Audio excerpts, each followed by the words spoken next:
Russia's long-range bombers were never meant to hide. They were built to be seen, to signal reach and permanence. For decades, aircraft like the Tu-160 formed the backbone of Moscow's strike strategy. They launch from Russian territory, carry cruise missiles hundreds of kilometers, and return without ever entering contested airspace. That model relied on one assumption: distance equals safety. But over the past year, that assumption has started to crack. Russia still has its bombers. However, they are now being relocated, dispersed, and protected. What prompted Russia to take such a step? Is it another tactic, or a genuine fear of losing power? To understand why this matter is so crucial, you first need to understand what aircraft like the Tu-160 represent in Russia's military system. These bombers are not frontline tools. They are strategic assets. Their primary role is long-range strike. From Russian territory, they launch cruise missiles toward targets hundreds, sometimes thousands of kilometers away. The aircraft themselves rarely approach hostile airspace. Instead, they function as airborne missile trucks, which extend Russia's reach without exposing pilots to air defenses. This setup served Moscow well for years.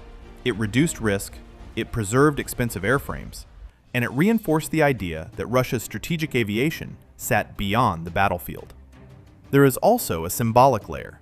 These bombers are part of Russia's identity as a major military power.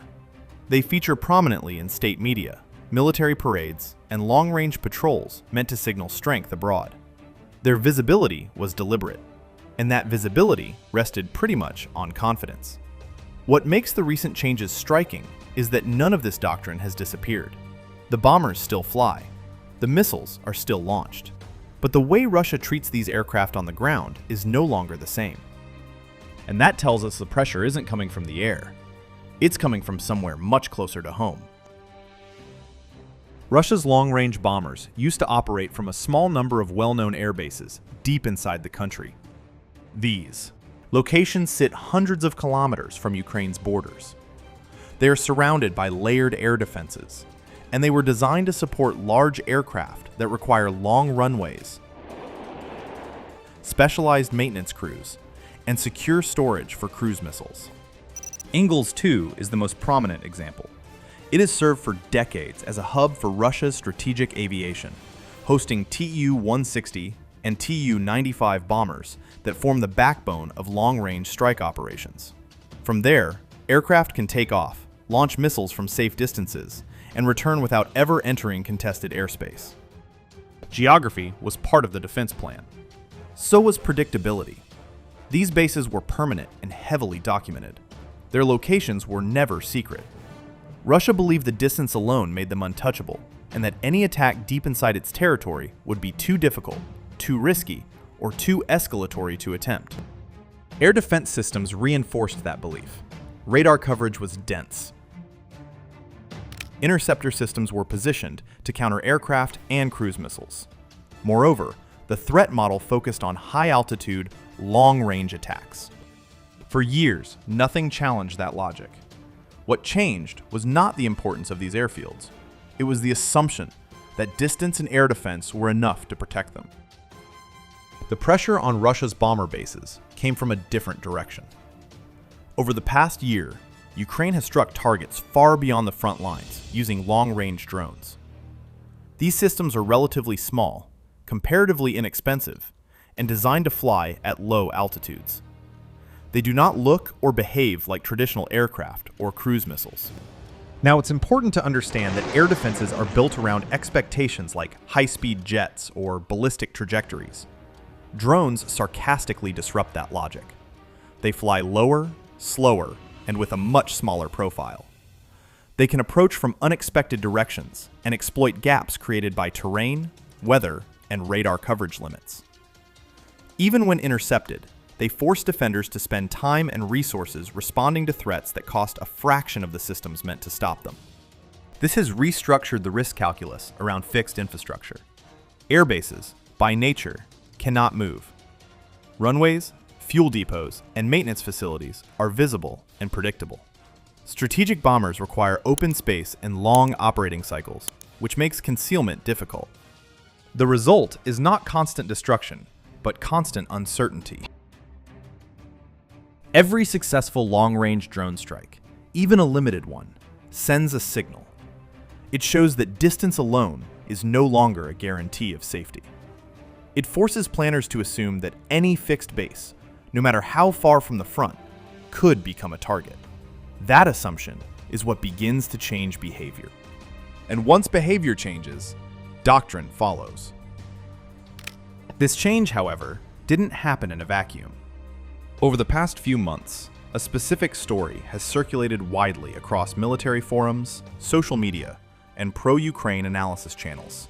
A story centered on one aircraft, one base, and one night that, if taken at face value, would represent a dramatic escalation. The claim is simple in structure, even if the details are disputed. A Russian Tu-160 bomber, parked at a major strategic airbase, was allegedly targeted during a long-range Ukrainian drone operation. Not near the front, not during takeoff, but while stationary, exposed, and undergoing ground activity. With the aircraft, reports pointed to nearby cruise missile storage facilities as the actual objective. The argument was not about destroying a single bomber, but about messing up Russia's winter strike campaigns. Now, it's important to be clear here.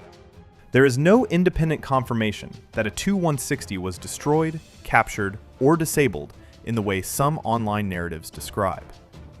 Claims of sabotage teams, engine destruction, or catastrophic detonations remain unverified. But that doesn't mean the story is irrelevant.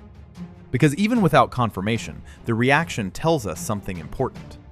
Shortly after these claims began circulating, satellite imagery and open source analysis showed Russian strategic bombers being moved and repositioned farther from Ukraine.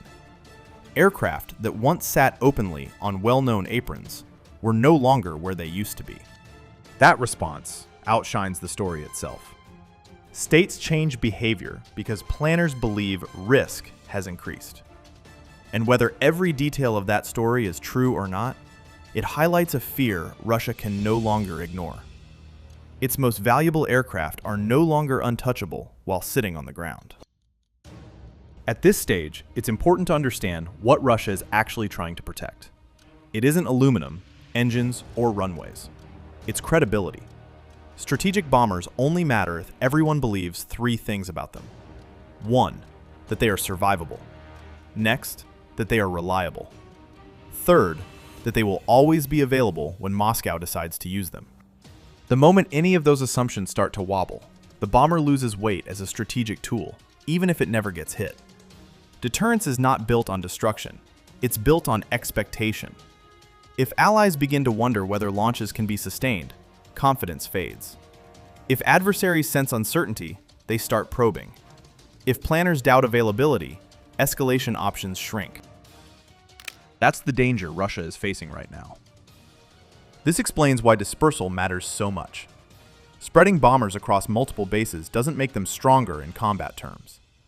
It makes them harder to track, harder to predict, and harder to talk about with certainty. That uncertainty is deliberate. It blurs timelines and complicates analysis. Also, it buys narrative space. In other words, this is perception management. Russia isn't signaling that its bombers are weak, it's signaling that they are still under control. Because in modern warfare, once a strategic asset stops feeling inevitable, it stops being intimidating. This is the uncomfortable part. Once that trust breaks, everything built on it starts wobbling. So think about this for a second. If you were sitting in Moscow tonight, would you keep these bombers visible to preserve deterrence? Or hide them, knowing that every move to protect them admits fear? And if you're on the other side watching this happen, do you push harder? Or wait for the mistake that usually follows? Curious to hear your take. Comment below. If this kind of breakdown helps you read between the movements and not just the headlines, subscribe. Stay tuned, more soon.